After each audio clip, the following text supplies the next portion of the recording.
Welcome to our Wandering Walks of Wonder history tour in downtown Salina, Kansas. We'll learn quite a bit about the history of Salina as we go along the video, but we're going to start by taking a look at one of the most recognizable and probably the most beautiful buildings in Salina, and that is the United Life Building. The building itself debuted on January 2nd, 1930, and soars over 10 stories tall. It is made up of tiles, terracotta tiles, and granite. And the building, when it was first constructed, was equipped with very innovative features such as individual office temperature controls, a mail chute that spanned every floor, and modern elevators. It took about 600,000 locally manufactured bricks to construct the United Life Building.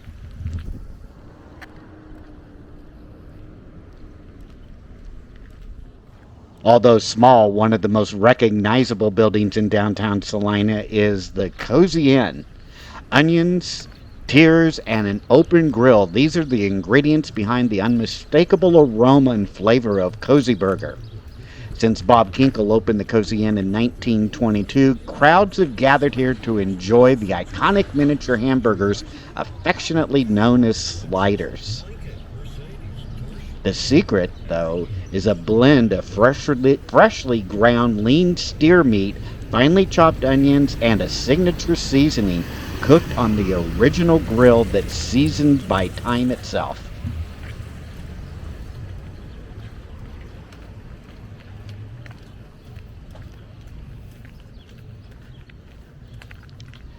As we walk further into the downtown area, here's a little bit of history about Salina itself. Actually, long before Salina was founded, the area was home to the Kansa people.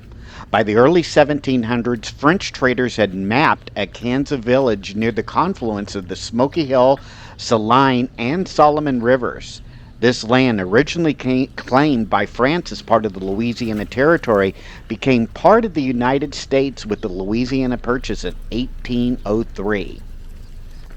As American exploration and settlement expanded across Kansas following the Louisiana Purchase, the U.S. military established forts to protect trade routes like the Smoky Hill and Santa Fe trails. The Smoky Hill Trail passed directly through what would become Salina, Kansas, making it a significant crossroads for settlers, traders, and military forces. In the mid-1800s, the area became a contested hunting ground. The Cheyenne, Arapaho, and Sioux tribes of the High Plains moved in and drove out the Pawnee. Meanwhile, the Kansa, along with the relocated tribes such as Delaware and Potawatomi, continued to hunt in the region. One pivotal battle occurred in 1857, which is known as the Battle of Indian Rock. A coalition of eastern tribes was ambushed by the Cheyenne near Spring Creek just west of Salina. After retreating and receiving reinforcements from the Kansa, the defenders took a stand atop a sandstone butte on the Smoky Hill River. In a dramatic final charge, the Cheyenne leader known as Big Chief was killed, ending the immediate threat to settlers and securing the area for future development. In 1858, journalist and lawyer William A. Phillips of Lawrence led a group of Scotch Presbyterian settlers, including David Phillips, Alexander M. Campbell, A.C. Spellman, and James Muir, to establish the town of Salina. They set up camp on the west bank of the Smoky Hill River, where they built a two-story structure that served as both a home and a store. Early life in Salina was rugged, marked by constant threats and the need for defensive wagon circles. Later that year, they officially chartered the Salina Town Company with the Kansas Territory Legislature. In 1859, Saline County was organized with Salina as its seat. Situated at the western end of the Smoky Hill Trail, Salina became a hub for traders, gold seekers heading to Colorado, and nearby Native American tribes. The Civil War briefly stalled growth as many men joined the Union Army. In response to renewed tribal threats and raids, the town built the Salina Stockade in 1864 and garrisoned Union troops in the area. After the war, Salina grew rapidly. The arrival of the Kansas Pacific Railroad in 1867 transformed it into a critical link between East and West, despite sparking new conflicts with native tribes like the Dog Soldiers. These raids ultimately ended by 1868 following U.S. military campaigns. Salina was officially incorporated as a city in 1870. The cattle trade arrived in 1872, briefly making Salina a classic cowtown before moving further west. By the 1880s, Salina had evolved into a regional industrial center with flour mills, factories, as well as implement works. In 1889, it also became home to the original garment factory of Lee Jeans. World War II brought major changes to the area. In 1943, the U.S. Army established Smoky Hill Army Airfield just southwest of the city, which later became Smoky Hill Air Force Base and then Schilling Air Force Base under the Strategic Air Command. Though the base briefly closed in 1949, it reopened in 1951 and spurred a major population boom. Salina's numbers grew by nearly two-thirds in the 1950s alone.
Named in honor of Salina's founding father and tireless advocate, Phillips Plaza offers a peaceful retreat right here in the heart of the city. William A. Phillips was more than just a town founder. He was a man of principle, a journalist, and a statesman who left a lasting mark on Kansas history. In early 1858, Phillips, along with James Muir and Alexander Campbell, departed Lawrence, Kansas, and built this new town of Salina. They selected this spot along the Smoky Hill River for its reliable water, plentiful timber, as well as a promising location for future development. With a compass balanced on Phillips' stovepipe hat, the men laid out a rough survey and staked the town's beginnings. Phillips went on to establish Salina's first sawmill and grist mill, helping to provide the infrastructure for the growing settlement.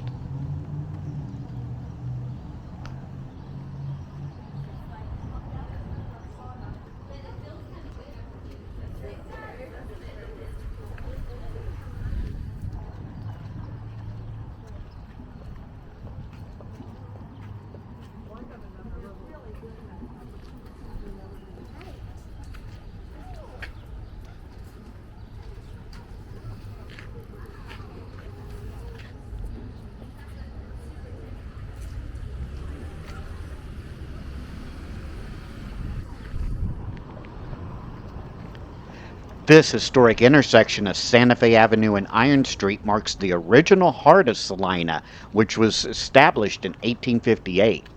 Once the site of the city's first well, this corner quickly became a hub of commerce, communication, and civic life, and remains the centerpiece of downtown Salina today. On one of the corners stands Salina's oldest surviving building, which was constructed in 1885 by town founder Alexander M. Campbell. There also are several bank buildings that were built in as early as 1902 and in the 1920s, and many renovations occurred throughout the 1950s. There's a striking mix of styles along this street in this intersection.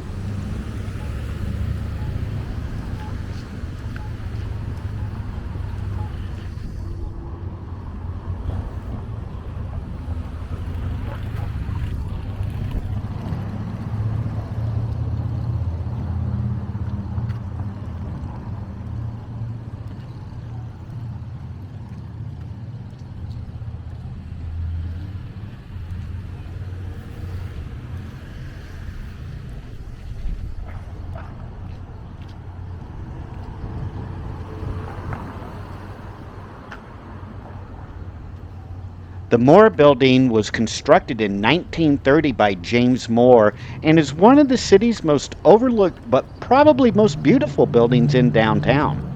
This Art Deco building features terracotta designs with motifs such as sunflowers, leaves, and feathers.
Campbell Plaza here on the east side of Santa Fe is aptly named after town founder Alexander Campbell, who operated Salina's first trading post and post office.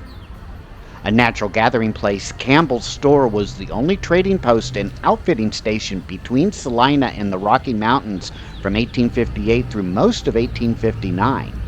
Campbell never refused a customer, treating all equally and trading with both settlers and Native Americans. No one worked harder for the interests of the town than Alexander Campbell. In addition to running the store, Campbell also ran a free ferry across the Smoky Hill River. He also served for more than 25 years as Salina's postmaster and was elected Register of Deeds for Saline County.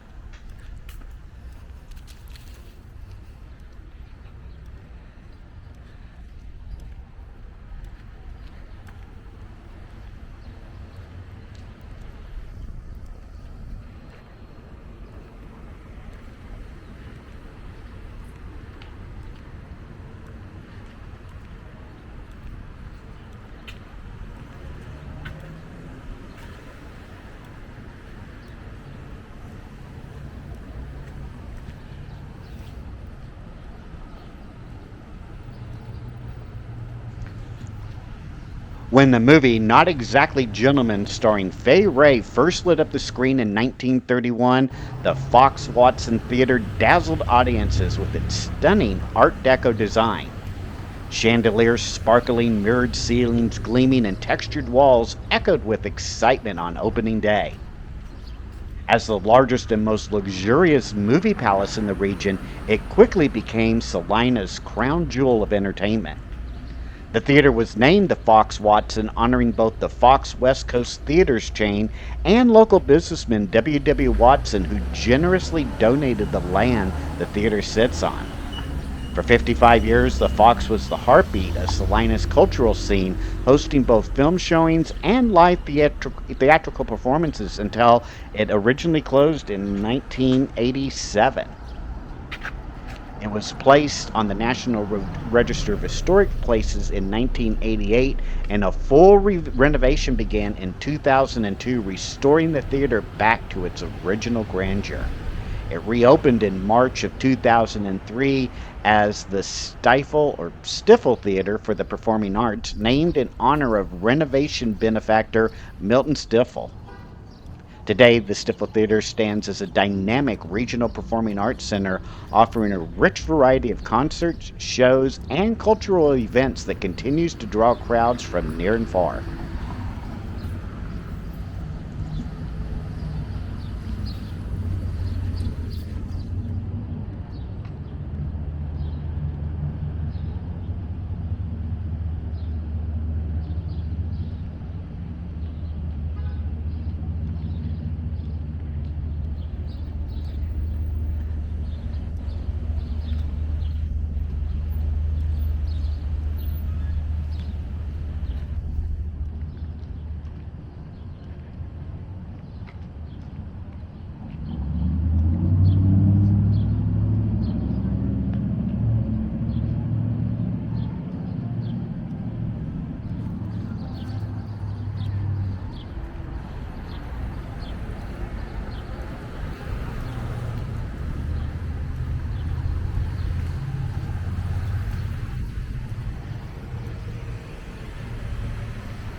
By 1919, Salina's Masonic community had outgrown its existing facilities.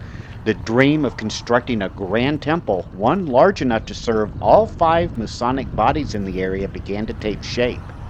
Representatives from Salina Lodge Number 60, the York Rite, Scottish Rite, Isis Shrine, and the Order of the Eastern Star formed the Masonic Temple Aid Association and secured a loan from the Ancient Order of United Workers of America. Land was purchased, and by fall of 1920, construction was underway. What followed, though, was a test of perseverance. A partial structural collapse delayed the project and forced costly re-engineering. By the time the building was completed 7 years later, in 1927, more than $1 million had been spent, an enormous amount of money for that time. Despite setbacks in the removal of planned features such as a rooftop garden and performance stage, grand entrance statuary, and a permanent memorial room, the results are still stunning. The Masonic Temple was formally dedicated on October 27, 1927, which included a week of public ceremonies and Masonic rituals, as well as a concert by the legendary composer John Philip Sousa. In 2017, the building was gifted to the Salina Innovation Foundation, ensuring that this historic treasure will continue to serve the community. Today, it's now known simply as the Temple and hosts weddings, performances, co-working spaces, meetings, and community events.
St. John's Lutheran Church here in Salina has been a cornerstone of the community since its founding in March of 1873 by Reverend Charles Young and 13 charter members. The congregation initially gathered above a hardware store on Santa Fe Avenue, but as the congregation grew, they moved to a small mission church here on North Street. In 1881, a new church was constructed, funded through Pastor A.J. Hardstock's innovative Buy My Bricks campaign, which raised over $10,000 by selling red cardboard bricks for 10 cents each. That building served the congregation for 35 years. Today's version of the church for the building for St. John's Lutheran Church is a Gothic-style red brick building that was dedicated in March of 1917.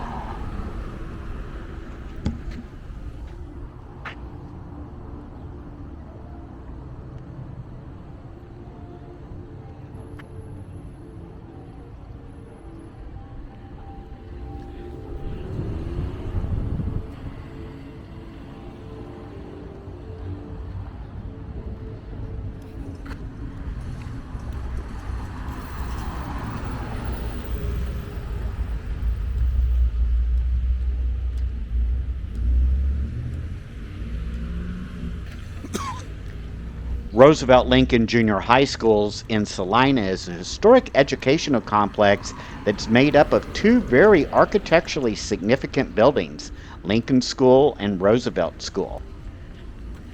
Both these buildings, which take up an entire city block, played a pivotal role in the city's educational history. Construction of Lincoln School began in 1915 with dedication ceremonies held in 1917 coinciding with Abraham Lincoln's birthday. Designed by architect William T. Schmidt, the building showcases the Prairie School architectural style. Notable features include a central tower that's adorned with bas-relief sculptures and decorative pilasters. Roosevelt School, just across the park, was built between 1920 and 1925, and it's designed in the collegiate Gothic style. From its inception in 1917 through 1958, Roosevelt Lincoln Junior High School served as Salina's sole junior high institution, educating numerous students who would become prominent figures, including former Kansas Governor Bill Graves.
Hi.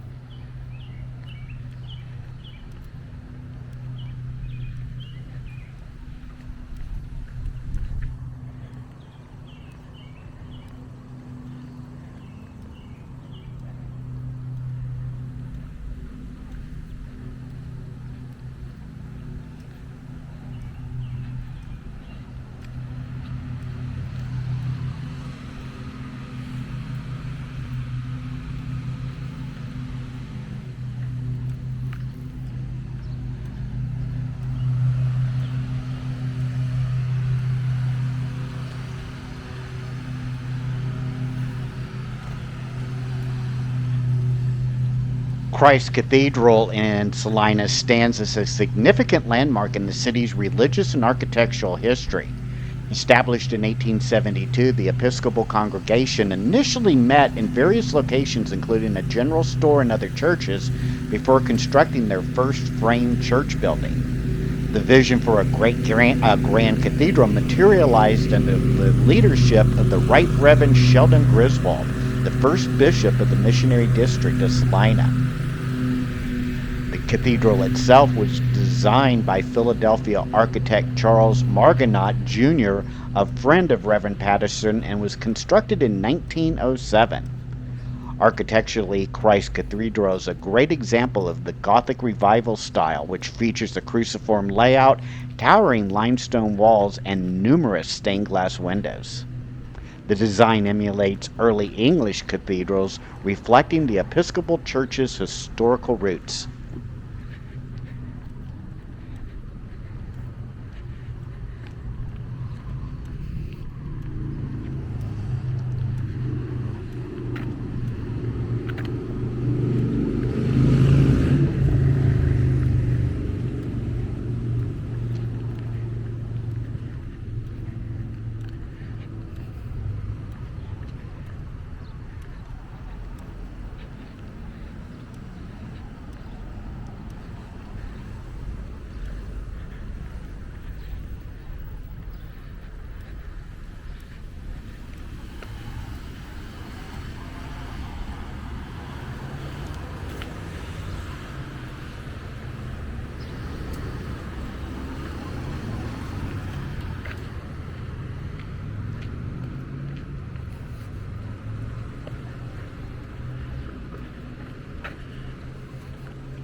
Sacred Heart Cathedral in Salina serves as the mother church of the Roman Catholic Diocese of Salina and is a significant architectural and spiritual landmark in the region. The Diocese of Concordia was established by Pope Leo the 13th on August of 1887. Pope Pius XII transferred the Episcopal See from Concordia to Salina, Kansas, and Sacred Heart Church became the new cathedral. The building that we see today was constructed in 1951 and dedicated in June of 1953. It's a great example of modern ecclesiastical architecture. And the design, when you take a look at it, integrates classical elements with forms reminiscent of Kansas's agricultural structures such as grain elevators and silos.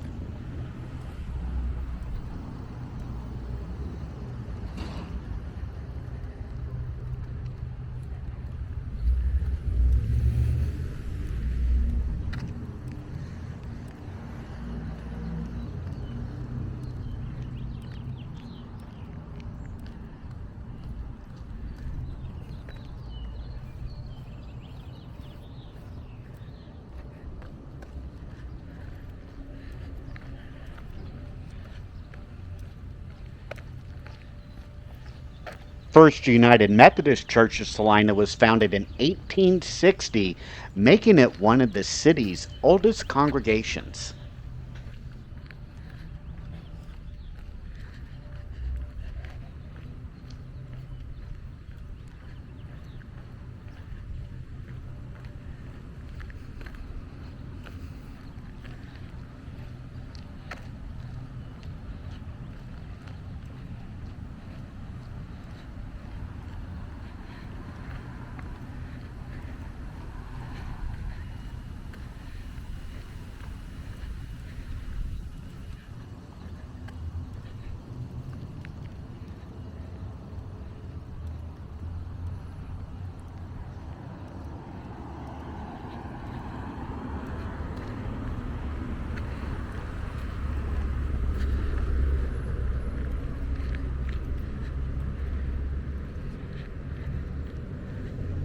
We're now walking past the Smoky Hill Museum, which is the last building on our tour here in Salina. This building was originally designated as a federal post office in 1838 and designed in the Art Deco style that was very prominent of buildings at that time. In 1985, it became home to the local museum when it was acquired by the city of Salina. I hope you've enjoyed this Wandering Walks of Wonder tour here in downtown Salina, Kansas. Make sure to hit that like and subscribe button, and we will see you on our next Wandering Walks of Wonder tour. Take care now. Bye bye.